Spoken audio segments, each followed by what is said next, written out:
Hello everyone, welcome back to my channel. তোমরা কেমন আছো? আশা করি ভীষণ ভালো আছো। আমিও কিন্তু ভীষণ ভালো আছি। তো অনেক দিন ধরে ভিডিওগুলো এডিট করার সময় হচ্ছে না এবং আমার শরীরটা কিছুদিন ধরে খুবই খারাপ যাচ্ছে। তো ওই জন্য আমি কিন্তু ভিডিও দিতে পারছিলাম না একদমই। তো ভাবলাম যে না, এই ভিডিওটা শেয়ার করতেই হবে, কারণ এই ভিডিওতে আছে মাদেরকে নিয়ে কোথায় কোথায় গিয়েছিলাম, সেখানে ছোটো ছোটো ক্লিপ আমি তুলে রেখেছিলাম। তো সেগুলো তোমার সাথে শেয়ার করছি, কারণ বেশি ক্লিপই আমি তুলিই নি। আর চেষ্টা করেছি মায়ের সাথে মা বাবার সাথে বেশিভাবে এনজয় করার। সারাটা দিন এনজয় করেছি আর কি, বিভিন্ন জায়গায়। এখানে যতগুলো জায়গা আছে ঘোরানোর মতন টুকটাক সবটা চেষ্টা করেছি আমি একা হাতে ঘোরানোর। বাকি তো আমার হাজব্যান্ড তো আছেই বড় বড় দূর দূর জায়গাগুলো নিয়ে যাওয়ার জন্য, কিন্তু আমি ছোটো ছোটো জায়গাগুলো আমি সব নিয়ে গেছি। যতটা আমি দেখেছি ততটা আমি দেখানোর চেষ্টাও করেছি।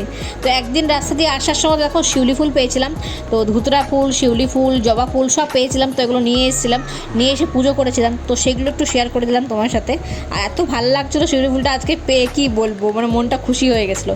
তো নিয়ে গেছিলাম আরেকদিন সিটিজেনে। এখানে রেনকোটটা বেশি পাওয়া যায়, রেনকোট, ব্যাগ এসব খুব ভালো পাওয়া যায়। তো ভাবলাম মাদাকে নিয়ে এসেছিলাম রেনকোটটাই, স্পেশাল রেনকোটটা দেখার জন্য, কারণ রেনকোটগুলো এখানে কম দামের মধ্যে দারুণ দারুণ জিনিসপত্রগুলো আছে। তো লেডিস রেনকোটটা আরও ভালো, আমাদের থেকে লেডিস রেনকোট এত ভালো পাওয়া যায় না। তো যাই হোক, কী করবো, উপায় নেই। এখন দোকানে ঢুকেই বলছে না, লেডিস রেনকোট পাওয়া যাবে না, কারণ লেডিস রেনকোট কেন, কোনো রেনকোটই পাওয়া যাবে না, কারণ এখন সিজনটাই অন্যরকম হয়ে গেছে। তো এখন আর কোনো রেনকোট কিছু পাওয়া যাচ্ছে না। যাই হোক, আমরা কিন্তু এসেছিলাম, এই যে ভিডিওটা দেখছো, এটা কিন্তু আমার বাবা আর আমি দুজনে বসে আছি বাইকে করে। তো মেয়ের জন্য ব্যাগ কিনতে এসেছিলাম। তো ওই সিটিজেন যেখানে গেছিলাম ওখানে রেনকোট পাইনি, তো ঘুরে চলে এসে আমরা ব্যাগ দেখেছিলাম, ওখানে খুব সুন্দর সুন্দর ব্যাগগুলো আছে। তো ওইখানে আবার কিনতে গেছিলাম ব্যাগ, মেয়ের জন্য ব্যাগ কিনলো বাবা মা। তো সেই জন্যই আর কি ব্যাগ কিনে গেল। তো বললো বার্থডে গিফট। আবার এদিকে মেয়ে বলছে না, আমি শুধু ব্যাগ নিয়ে সন্তুষ্ট নই, ব্যাগ বার্থডে গিফটে। তা আমি বলছি বার্থডেতে তো আর আসতে পারবো না, এটা তো শিলিগুড়ি নয় যে চলে আসবো বললেই সঙ্গে চলে আসতে পারবো। বাস তো আর নেই, ট্রেনে রিজার্ভেশন করতে হবে 2 মাস আগে থেকে। তো যাই হোক, ওটা তো সম্ভব না। তো এখানে আরেকটা মন্দির আছে খুব সুন্দর, তো সেই মন্দিরে এসেছি। সেই ছোট্ট একটা ভিডিও তুলেছিলাম আর কি। সেরকম ভিডিও তোলাই হয়নি, কারণ মানে কি বলবো, আমি তো ভিডিও করছিলাম, এই কয়েকদিন ধরে করছিলামই না একদম। আমি একদম ওই দিকেই ধ্যান ছিল, মা বাবাকে ঘুরাবো, মা বাবাকে নতুন নতুন ডিশ করে খাওয়াবো, যেরকমভাবে কয়েকটা দিনের জন্য এসে, তাই না? তো চলো, খুব ভালোভাবে এনজয় করছিল আমার মাও আর মেয়েও। এখানে মেয়ে দুষ্টুমি প্রচণ্ড করেছে, কারণ এখন তো দাদু দাদা না দিদান এসছে। তো আমি বকলেও বকা যাবে না, ঠিক আছে? কোনো দোষ করলেও বকা যাবে না, ঠিক আছে? আর সব জায়গায় ওর একটা জিনিস হচ্ছে, যে কোনো ঠাকুর মন্দিরে গেলে যতগুলো প্রণামী বাস্ক দেখবে, সে 1 টাকা হোক, 2 টাকা হোক আর 5 টাকা হোক, ওকে দিতেই হবে প্রণামী, ঠিক আছে? দেবই আমি। তো একদিন নিয়ে চলে এসেছিলাম নারগোলে। তো নারগোলটা এখান থেকে আমার বাড়ি থেকে খুব একটা দূর নয়। নারগোল মোটামুটি 5 থেকে 7 কিলোমিটার এরকম, 5 কিলোমিটারই দূর আর কি। তো মোটামুটি 15 মিনিট লাগে, 15 মিনিটের তো মধ্যে চলে এসেছিলাম। অটোতে করে বুক করেছিলাম, কারণ এখানে অটো এদিকটায় একদমই অটো পাওয়া যায় না। রিজার্ভ করে না আসলে তুমি ফাঁসবে আর কি, এখানে তো অটো পাবে না, ঠিক আছে? তার মধ্যে সন্ধ্যেবেলা আরোই অটো পাওয়াটা খুব চাপের আর কি। তো আমরা খুব ভালো সময়ে এসেছিলাম, সূর্যটা জাস্ট ডুববো অবস্থাতে, আর খুব ভালো লাগছিলো এখন সিনটা দেখতে। এখন সূর্যের তেজটা সাংঘাতিক, কিন্তু এরপরে যে সূর্যের তেজটা আসছে, এটা কিন্তু একদম লাইট আর খুব সুন্দর একটা রেড কালারের আভা থাকবে। তো ওটা ভালো লাগে দেখতে। তো নারগোলটাতে জল আছে, কোনোরকম করে দেখাতে পেরেছি সমুদ্র, ঠিক আছে? সমুদ্র নয়, এটা কিন্তু সাগর। তোমরা কি জানো এটা কোন সাগর? বলবো একটু পরে বলবো। তো এখানে মা আমার সাংঘাতিক ভয় পাচ্ছিল, বারবার ধরে এক কথা বলছে, এটা সাগর, এটা সমুদ্র নয়, বেশি দূরে যেও না, ডুবে যাবে, ঠিক আছে? আর সত্যি কিন্তু এগুলোতে কিন্তু বালির যে দেখতে পাচ্ছ চরগুলো, এগুলো কিন্তু আরেকটু গভীরে দিয়ে গেলে এটা কিন্তু বালিতে একদম তুমি ধসে যেতে পারো, এরকম একটা ব্যাপার। এগুলো কিন্তু এক একটা জায়গায় কিন্তু ওইরকমভাবে নরম বালি হয়ে থাকে, যেগুলোতে একদম গর্ত পর্যন্ত তুমি গলা পর্যন্ত ঢুকে যাবে আর কি, তোমাকে গিলে নেবে আর কি। যাই হোক, অনেকক্ষণ ধরে বকবক করলাম, এবারে রইলো কিছু ক্লিপিংস, তোমরা দেখে নাও, তারপর কথা বলছি আস্তে আস্তে।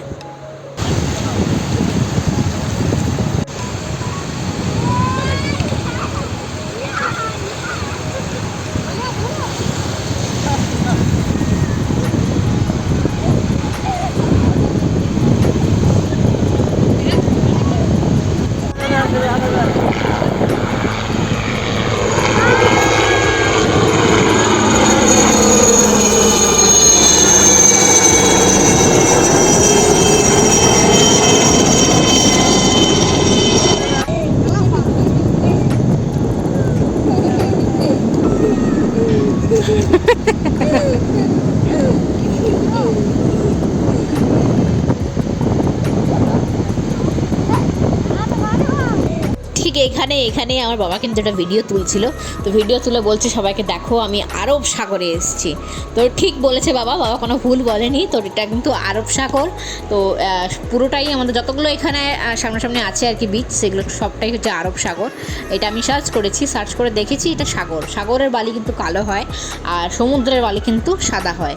আমি এটা প্রথমে যখন এসেছিলাম এই বাবা সমুদ্রের বালি কেন কালো, এরকম কালো কেমন যেন কালো কালো দেখতে।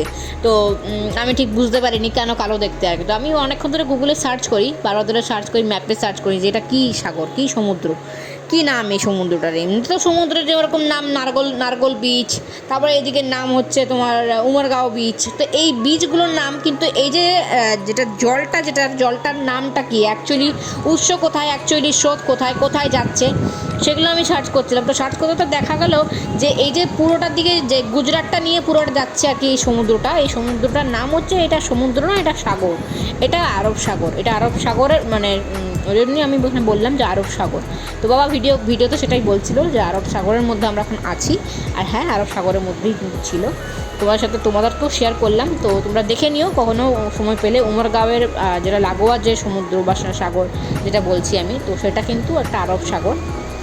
এটার অপোজিটেই আছে পাকিস্তান, এই সাগরের অপোজিটেই পাকিস্তানের মানে পাকিস্তান আছে আর কি। যাই হোক, যখন তখন পাকিস্তান চলে আসতে পারে, এটা আমাদের সবসময় ভয় থাকে একটা। তো এখন ভয় পাওয়ার কিছু নেই, ঠিক আছে। চলো এখন খুব সুন্দর করে এনজয় করেছে। আর মা এখানে লিখেছে রাম, তো সেইটাই দেখা চলছে যে রাম লিখেছে যে মানে ঢুকলো কিনা জলটা। তো অ্যাকচুয়ালি ঢোকেনি, একটুও জলটা স্পর্শ না করে চলে গেছে। সেটাই মা বলছে ভিডিওটা তুললি, রামের কাছে এসে জলটা কিন্তু চলে গেল। আর আমার এখানে মেয়েও সমানে লিখে যাচ্ছে রাম, যদি জলটা না আসে কি আসে না সেটা দেখার জন্য, ঠিক আছে। তো আমি বললাম যে অনেকটা তুমি দূরে লিখছো, আর একটু আগে এসে লিখলে ভালো হতো, কারণ তোমার লেখাটা তো অনেকটা দূরে চলে গেছে, এখানে তো জল আসবেই না কোনো দিন। তো যাই হোক, বাচ্চারা যেটা দেখবে সেটাই কিন্তু শিখবে। ওরা কিন্তু একটা ছোট্ট মানে ওরা তো ছোট্ট মাথা, আর ওরা যেটা দেখে সেটাই কিন্তু করে। অ্যাকচুয়ালি ওরা একদম মাটির পুতুলের মতো, তুমি যেটা শেখাবে তাই শিখবে। যাই হোক, এখানে কিন্তু খুব সুন্দর করে ও নামটা লিখেছিল, কিন্তু ওকে বললাম যে সামনের দিকে গিয়ে লেখো। যাই হোক, তারপর পরে লিখেছিল, সেটাও কিন্তু একই রকমই ভিডিও এসেছিলো, ওই জন্য ভিডিওটা আমি আর দিলাম না এখানে। ভিডিওটা ডিলিট হয়ে গেছে আর কি, তো দিতে পারলাম না, সরি তার জন্য। তো ছোট্ট কিছু রইলো ছবি, যেগুলো আমি এখানে তুলেছিলাম। তো কালকে যে ভিডিওটা নিয়ে আসবো বা পরশু যে ভিডিওটা নিয়ে আসছি, এখন কবে কি আমি এডিট করতে পারবো জানি না, সেটার জন্য বলে দিলাম কাল কিংবা পরশু, দুদিনের মধ্যে কোনো একদিন ভিডিওটা নিয়ে আসবো। সেটা হচ্ছে তোমার আরও দূরে যেগুলো গেছিলাম আমার হাজব্যান্ডের সাথে, যেগুলো ঘুরতে নিয়ে গেছিলাম বাবাদেরকে, তো সেগুলো কিন্তু নিয়ে আসবো খুব শীঘ্রই, তোমরা সাথে দেখবে। আর রইলো কিছু ছবিগুলো দিয়েই কিন্তু ভিডিওটা এডিট করে দেবো। কেমন লাগলো আজকের এই ভিডিওটা, তোমাদের কেমন লাগলো অবশ্যই জানাতে ভুলো না। যদি ভালো লেগে থাকে অবশ্যই লাইক করে দিয়ে, চ্যানেলে নতুন হয়ে থাকলে প্লিজ চ্যানেলটা সাবস্ক্রাইব করে পাশে থাকা বেল আইকন অবশ্যই প্রেস করতে ভুলো না। দেখা হচ্ছে পরবর্তী ব্লগে, ততক্ষণ যেন খুব ভালো থেকো, অল টাইম স্মাইল করো। তোমরা দেখে নাও ছবিগুলো।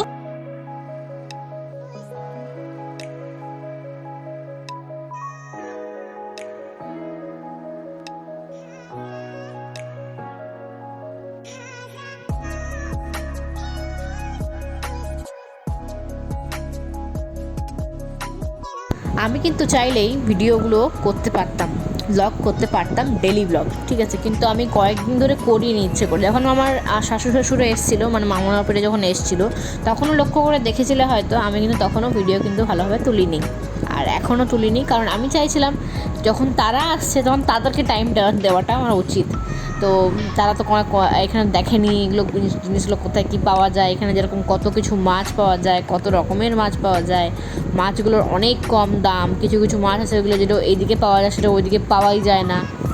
তো সেই সব নিয়েই আর কি ঘোরানো ফেরানো সমস্ত কিছু করছিলাম। তো যেমনভাবে বাপি মামিরা এসেছিলো তখনও করছিলাম একইভাবেই, ভিডিও তুলিনি সেরকমভাবে, আবার কিন্তু সেরকমভাবে আবার এইরকমভাবে। আর এটা প্রথম কারণ গেল। আর সেকেন্ড কারণটা হচ্ছে আমার ফোনের মেমোরিতে আর একটুও জায়গা নেই, কারণ দুর্গাপূজার কোনো ব্লগ আমি এডিট করতে পারিনি। লক্ষ্মী পুজো গেল, তো এই লক্ষ্মী পুজোরও কোনো ব্লগ আমি এডিট করতে পারিনি। কালী পুজো গেল, কালী পুজোর ব্লগ এডিট করতে পারছি না। মা বাবারা নিয়ে এসেছিলাম, মা বাবাদের যে ব্লগগুলো সেগুলো এডিট করতে পারছি না। এত কিছু ভিডিও মানে কতদিন আমি স্টোর করে রাখবো। এবার আমি চাইছিলাম মা বাবারা যাওয়ার পর আমি আস্তে আস্তে ব্লগগুলো পোস্ট করব, কিন্তু বেশ কয়েকদিন ধরে পায়ে সাংঘাতিক ব্যথা, মানে ব্যথাতে আমি কাজ করতে ঠিকমতো পারছি না। এখন জুতো নিয়ে এসেছি নতুন একটা, ওটা পরছি, পরে একটু আরাম পাচ্ছি, কিন্তু আবার ফসকা টসকা হয়ে যাচ্ছে, নতুন নতুন যেরকম ফসকা হয় স্বাভাবিক সেটা হবে, এখন কয়েকদিন একটু ভোগাবে আমাকে। তো যাই হোক, আর জেল টাইপের একটা সিলিকল জেল পাওয়া যায়, তো সেই জেলটাও আমাকে ইউজ করতে হচ্ছে। ফুল পা মানে ফুল ফুট একদম, মানে পায়ের তলা পুরো নিতে হয়েছে আমাকে ওটা। তো অনেক দাম দিয়ে কিনতে হয়েছে ওটা, জুতোটাও অনেক দাম দিয়ে কিনতে হয়েছে, সেগুলো এখন পরে এখন চলছি, কিন্তু তারপরেও পায়ের একটা ব্যথা, মানে প্রচণ্ড, মানে দাঁড়ানো খুব কষ্টকর। তো ডাক্তার, আমি অনেক কিছু দেখছিলাম, অনেক জায়গায় সার্চ করছিলাম, এবং ডাক্তার কাছ থেকে যেটা শুনে আসলাম, পুজোর সন্ধ্যে ডাক্তার দেখিয়েছি, তো ডাক্তার দেখিয়ে যেটা শুনে আসলাম, ডাক্তার বলেছে রেস্ট নিতে হবে, যত বেশি পরিমাণ রেস্ট নেবে ততই পা ঠিক থাকবে। ঠিক আছে, তো ব্যাপারটা হয়ে যাচ্ছে, রেস্ট তো নিচ্ছি, কিন্তু রেস্ট নেওয়ার পর যখন পাটা নিচে নামাচ্ছি তখন আর পাটা দাঁড়ানোর মতো ক্ষমতা আমার নেই, মানে এত পা ব্যথা করছে, পাটা এখন অবশ হয়ে যাচ্ছে। কারণ আমাকে ডাক্তার বলেছে দাঁড়িয়ে দাঁড়িয়ে যে কাজ সেগুলো কিন্তু অ্যাভয়েড করতে হবে, যেগুলো বসে বসে কাজ সেগুলো করতে হবে। মানে সবজি কাটছি তো বঠিনে কাটবো, নিচে বসে কাটতে হবে, আটা মাখবো তো নিচে বসে করতে হবে, বাসন টাসন ধোয়াধুয়ির সময় তো আমাকে দাঁড়াতেই হবে, কিছু করার নেই। কারণ এখন তো বেসিনে বাসন ধোয়া, আগেকার দিনে ছিল কলে বাসন ধোয়া, এরকম ছিল। তখনকার দিনে আর এখনকার দিনে অনেক আকাশ পাতাল তফাৎ। তখনকার দিনে এত রোগ ছিল না, আর এখনকার দিনে প্রচুর রোগ। তো যেটা বললাম, সেকেন্ড কারণ আমার মোবাইলে প্রচুর পরিমাণে স্টোরেজ হয়ে আছে, এই জন্য ভিডিওগুলো করতে পারছিলাম না। আর চেষ্টা করলাম যে না, মা বাবা থাকলে একটু ভিডিওটা না করে, ফোনের দিকে মানে বেশি না দেখে আমি মা বাবার সাথে দিনটা এনজয় করি। কারণ মা বাবা দুদিন পর চলে যাবে, তখন আমারই নিজেরই মনটা খারাপ লাগবে, তখন মনে হবে যে কেন মোবাইলটার দিকে ধ্যান দিয়েছিলাম, কেন মা বাবার সাথে দিনটা কাটাইনি। সমস্ত ছবি যা যা মেমোরিতে ছিল আমার মোবাইলে, সমস্ত কিছু ছবিগুলো আমি দিয়ে দিলাম। ছবিগুলো দেখো, ছবি দেখতে দেখতে কিন্তু ভিডিওটা কিন্তু আমি আজকে এন্ড করে দেবো।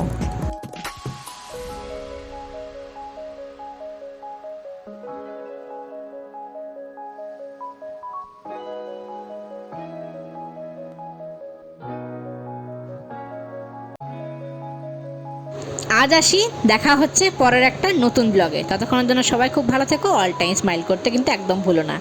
টাটা, ভালো থেকো সবাই।